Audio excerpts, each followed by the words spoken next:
Of all Israel's attacks in the past 20 months, the most dangerous was bombing Iran's nuclear sites. Since June 13, followed by the United States' huge contribution last weekend, there's been widespread concern of a deeper regional war. Iran retaliated against Israeli and American bombers by firing missiles towards a major US base in Qatar. It warned them in advance. Then came accusations of Iran continuing the conflict. This morning, about 20 missiles were fired from Iran at various areas across the country, most of which were intercepted. Unfortunately, there are dead and injured at the strike site in Beersheba.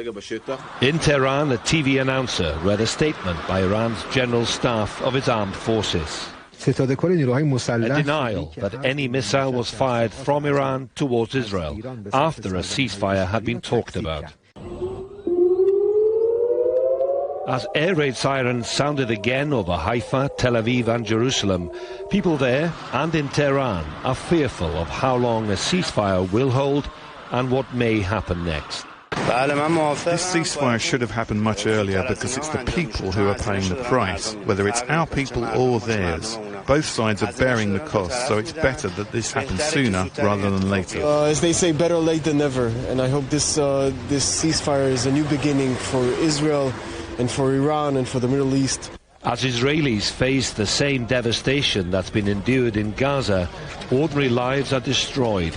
Internationally, there are calls now for meaningful negotiations and for leaders to find a way to solve rather than create problems.